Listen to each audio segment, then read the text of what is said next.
Hi, first of all, and thank you so much for taking the time to sit down with me to do this interview about your new record, Epigone. The last time I talked with someone from WILDERUN camp was 1 year and a half when you did the re-release of Veil of Imagination on Century Media. How have you been since then? How has Ben been? I am very good. I'm happy to have seen the positive reviews and comments from online and from various sites, and just hoping that we can bring that good vibe to a live audience soon enough. So obviously with the pandemic, you've had very little shows, but you did manage to sneak in a little tour with Finnish doom metal band Swallow the Sun. How was that tour with the guys from Swallow the Sun, and how was it back to be back on stage again for you guys?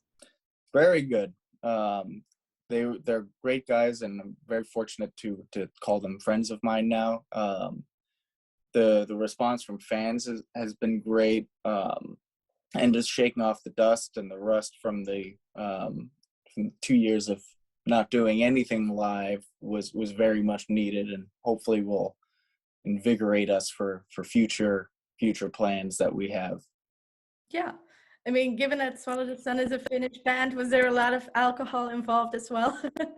I think it comes and goes. I think everyone is simultaneously excited to be on the road, so there's an element of like let loose and party a little bit, but also like you don't want things to go wrong, so you got to keep a certain amount of level-headedness to you. One obvious difference with Veil of Imagination and maybe even your other works as well is that Epigone includes some electronic elements in the album and more like atmospheric things. And from reading other interviews and such, I heard that you were the right person to talk to about electronics. So what was the process behind that? Yeah. When we started working on the orchestrations and the synths for the record, I started by working primarily on like pad-like elements, because that's just what kind of came naturally. I just gotten a sequential circuits Prophet Rev 2, which I used for most of the sounds on the record. And at first I was very enamored by kind of the warmth of the polyphonic analog synthesizers, but I very quickly got frustrated at how kind of repetitive it started getting. So once I finally got fed up enough, I just started doing stuff that was just really off the wall. And it ended up being that when I sent that stuff to the guys, that it was like, that was the stuff that really invigorated everyone more so. And it was like, it opened new doors for our sound that we didn't realize actually fit. And then as the process went on, we kind of leaned into that a little bit more and went back to previous songs we worked on earlier in the process and started incorporating that more. So it was like really opening the floodgates for what was possible within a WILDERUN record as far as synthesizers and sound design goes. Yeah. Are you somewhat happy with the results as well? I guess it's a little bit more experimental for you, maybe this approach and all that. Yeah, I mean, I would say I would say right now it's my favorite record that we've done. And I historically have always thought whatever the latest output we have was my favorite. So maybe I'm a little biased, but I really enjoy the more experimental sides and doing things that are a little bit off kilter and just trying to pave new paths for us. So that to me is most exciting. Do you feel like your band allows that as well? Because I feel like your sound has changed so much over the years that it's like, at this point, anything can be WILDERUN really, or I don't know. Yeah, I mean, honestly, there is an element of that. I think there almost anything, I'll say. There are certain things that when we try things out, we're like, it definitely not that. And I can't articulate why those certain things just don't work in a Wilderun context. But it's a feeling that we all have when something works and when it doesn't, and we're all pretty in sync with that feeling. So it's just a matter of seeing what we can do, how far we can push things before they start tipping over the edge of just sounding too copy paste or anything, you know? Yeah. And do you feel like when you are composing music together that you're sort of on the same page as well with these things, or are there lots of like disagreements maybe within the band that we're not aware of? Well, I mean, disagreements I think are natural and they're healthy. It's also, I think, in order to know that something you're doing is good, you have to be able to defend that idea. So I really do enjoy working collaboratively because I have that feedback. You know, so I'll do something that I think is cool. I'll show it to the rest of the guys, and they'll start to pick it apart. You know, and then I have to kind of defend my position if I really do think it's good. And sometimes in the process of trying to defend my position, I realize, yeah, it's not really that good, or at least it's not the right thing for that moment in a song. So I really very much value everyone's opinions on that, and because everyone in the band has such different um, familiarities with the various styles of music, it allows us to communicate in a very open way that you know our vocabulary is greater than a band that listens exclusively to metal. Now, if we would discuss a little bit about the themes behind Epigone, I know that this is more kind of a question for Evan, I guess, but I'll make it so that you can reply to it. So what I took from the themes is that it sort of feels like a imposter syndrome type of theme about an artist's journey, creating art and stuff like that. So the album can go from pretty dark places to more hopeful places. Is that sort of what a process of creating music is for you as well? Yeah, no, I think it's something that we all have been feeling, and it is at this stage in our career. I think it's something that a question that inevitably comes up for anyone, but then especially when you feel like things might be starting to finally hit the ground running, um, you start to kind of you start to wonder if you're losing ideas, and if like at some point, you know, have you reached the pinnacle of what you can really say, and does what you say after that have any meaning?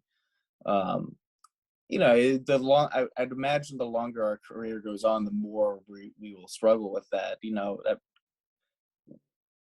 everyone is a complex person to some degree, but how much can you really articulate it? And especially if you approach things pretty broadly in your lyrics and in your music previously, then you're kind of left often with repeating that same idea and trying to be more specific with it, but then it naturally feels less organic because you're still drawing from a lot of the same ideas.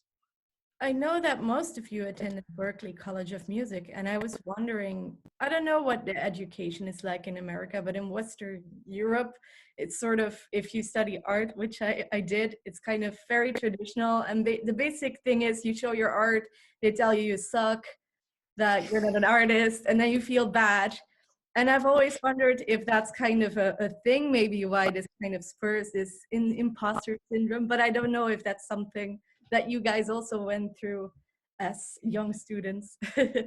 Yeah, I think the basis of any kind of artistic program in a university setting probably more or less is like that. And even with Berkeley, there's an element of that. I will give props to Berkeley, especially in the majors that I studied, that being film scoring and electronic production design, that they did do a lot of focus on technical knowledge, being able to, you know, produce a project from start to finish. And without that education, I would not be as well versed in that as I am now, despite all the um, YouTube videos and articles that exist to teach you otherwise. Um, but I think being in a like music university setting, the most valuable thing to that is being surrounded by like-minded people and making those connections very organically. I mean, there's people who they'll go to a university and they'll self-serving. In the case of us, I mean, we all met at Berkeley, and we all just kind of naturally found our way towards each other because we had similar interests in metal, which was a fairly small community at Berkeley to begin with. So naturally, we find like-minded individuals like that, and Clay birthed from that interaction, and it allows us to have like a good like personal dynamic that sustains everything, even when um, professional and musical and artistic differences start to butt heads a bit. Yeah. Do you feel that like that's sort of, because she mentioned earlier that when you have an idea that the others may not like, you have to kind of defend it. Do you feel like you also kind of learned that at school a little bit, maybe? Absolutely. I mean, certainly being able to take criticism, and a lot of people when they first enter the college or university setting, you come from a natural place of like wanting to be nice to everyone. Everyone just have a good time, and that is true. You do want to sustain that positive energy, but if you're just complimenting everything that someone does, then they never get to learn anything. I mean, if not more so than the professor who's teaching the material, because of that feedback, because you get to like dip your toes into a world where a small group of tell you what they think. So I definitely, throughout my experience there, leaned more into that and was like really trying to figure out how to pick something apart, give the compliments where compliments are due, but also like do my best to find something that could maybe warrant criticism, no matter how small, just because you might open a mental door for someone that they might not have been able to find by themselves. Yeah, that's actually really interesting because I feel that I'm an art photographer, and a lot of people say you can like learn photography from internet and stuff, and that's true. But I feel like a lot from being an artist and going to art school is also dealing with that criticism, and I see that happening with musicians too. So I guess it's for you guys also maybe a bit easier to get criticism from fans. And I see in your on YouTube videos, you're always kind of reacting to people, whether they like the video or not, or the song or not. It's very cool to see that as well. Yeah, well, I see a lot of it, like friends of mine who are like electronic music producers. I see this a lot where it's very, very insular because you're creating everything by yourself, you're mixing everything by yourself, and sometimes you're even mastering it yourself.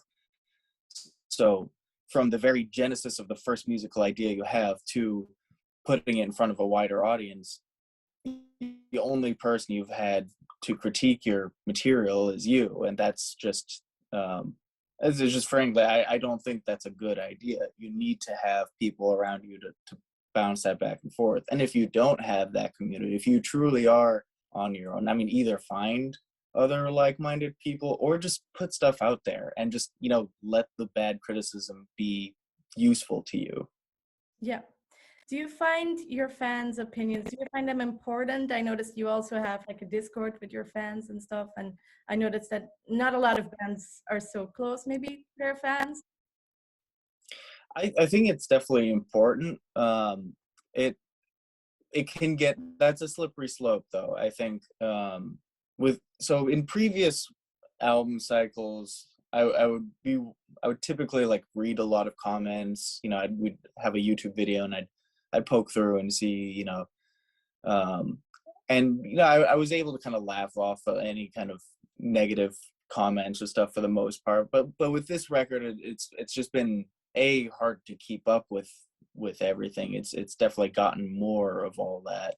And when you have larger pool of people listening to your stuff, you're going to have a larger pool of people who don't like it and give, a half-second thought of feedback in the form of a YouTube comment that for some reason sticks in your mind as being more important than all the comments of praise.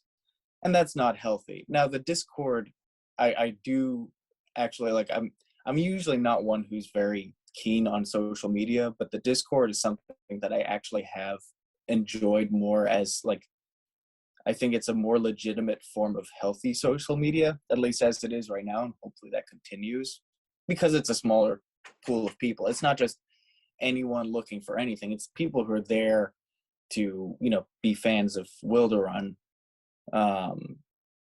So I value those opinions a little bit more, and because I know it's people who know what we're trying to do on some level. But at the same time, having an abundance of praise in comments and whatever is also can tilt the other way, where it becomes so you're just completely shrouded in good comments all the time that you never get to experience a truly inward look that is meaningful. So I try to take everything with a grain of salt. Epigone can also mean a less distinguished follower or imitator. And I know that a lot of people compare you to Opeth as well. I was wondering, is that something that bothers you guys a little bit? Because, you are your own band and I guess you would like to be just Wilderun and not like Open 2.0 or something like that. Yeah, I mean, there's an element of that, for sure. But it's when I think about it more, I think I keep thinking like there's got to be a reason, because I really don't believe us to be just an Opeth clone. I do think we have a lot more going on that is our own voice. But at the same time, it's like, so it makes me think like, well, why do people think that? So what I've over the past few months now, I've been thinking about that more and more, and I think the reason for that is that, I mean, Opeth is undeniably a progressive rock, used to be progressive metal band, and they essentially created a genre within progressive metal that still doesn't have a name, but it can be defined as some sort of melancholic progressive metal with death metal tendencies.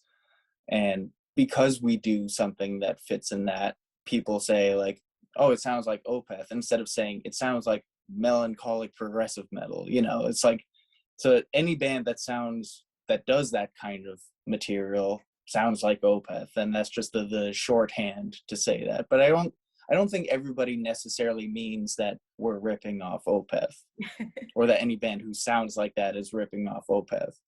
Yeah, and I think at least that's what I hope.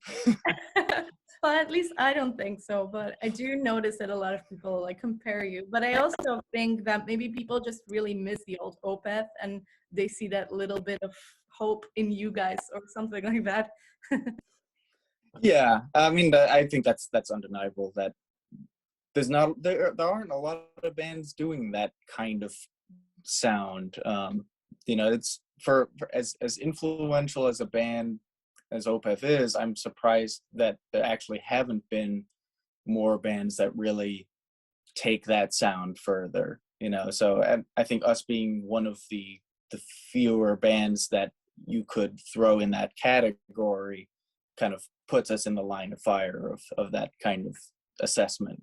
Now going back to the album, I also felt it sounded a little bit more spaced out maybe, and somehow more focused on the listening experience itself. There was, for instance, a moment after Identifier that there was a more quiet moment. Was that like a conscious decision, maybe not to overwhelm the listener? Because I know that your material can be like maybe you need a couple of spins to get used to it, at least. That's exactly the intention of that.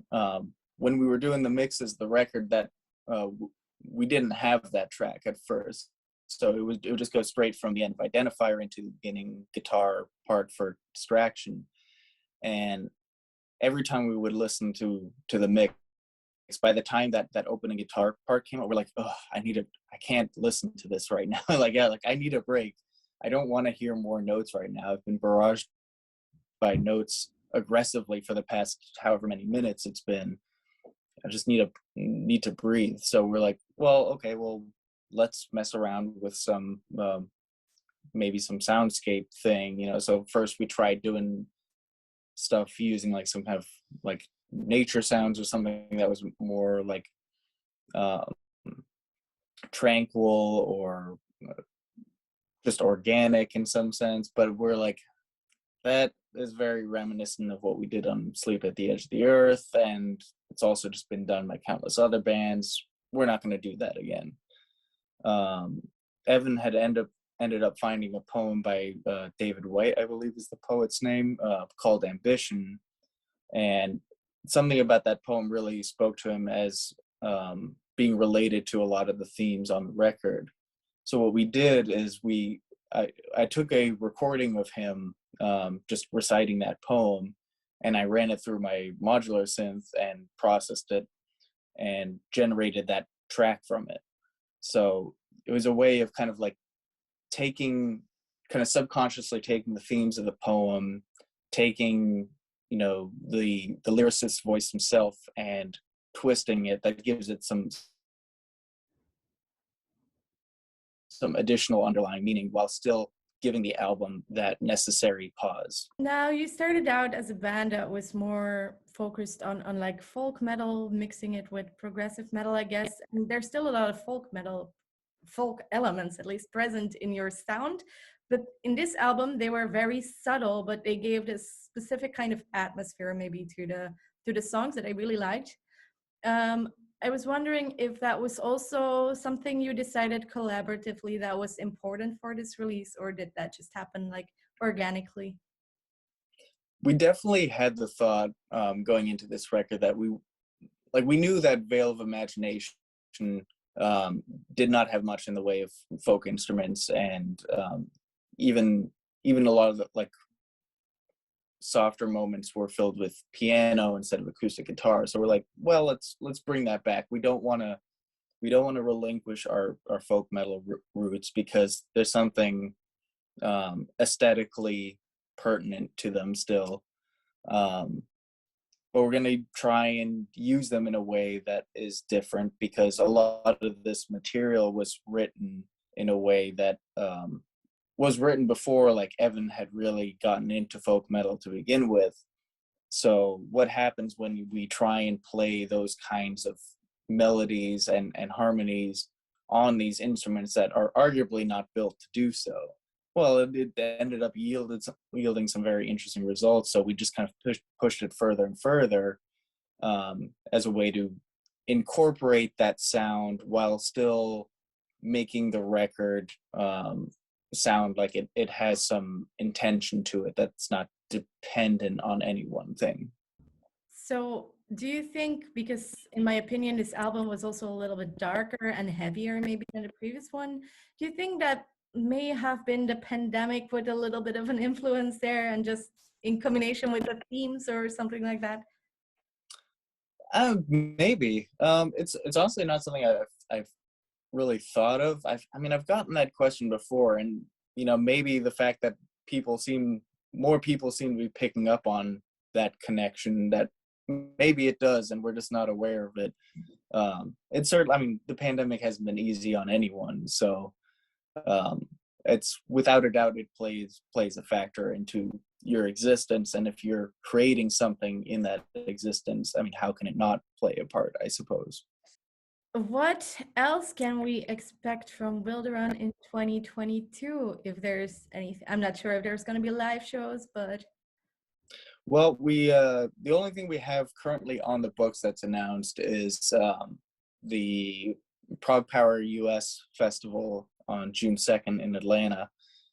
So very excited to play that, have a little bit longer set, and kind of explore parts of our discography that we have not yet explored or not explored very much. We're doing our best to try and lock some other kind of touring live shows in. It's just kind of a matter of what comes through our management and our label. Obviously, it's still unfortunately been difficult to have certainty in booking anything. But hopefully, as the situation evolves and gets hopefully better, so does that. So we shall see. Yeah, hopefully the In the situation in Europe at least clears up, because yeah, it's very difficult, I guess, for an American band to arrange a European tour with all the different rules in every single country. So just going back and forth between the U.S. and Canada twice on the Swallow Sun tour was difficult enough. It's hard to imagine touring Europe right now and just having that between almost every show. yeah, I think that's it for my questions. Do you have any last thoughts you want to share with your fans, or something that I didn't ask that you still want to mention? Well, I definitely want to thank everyone who's been a fan of Wilderun, both with this record and before this record. I mean, it's amazing that we've come this far. I never really expected to be where we are now, and I owe all of that to the fans who've stuck it out and have been increasingly devoted to whatever it is that we decide to do. And to anyone who's new to Wilderun and has just discovered us through this latest record, welcome, and enjoy our previous records as well.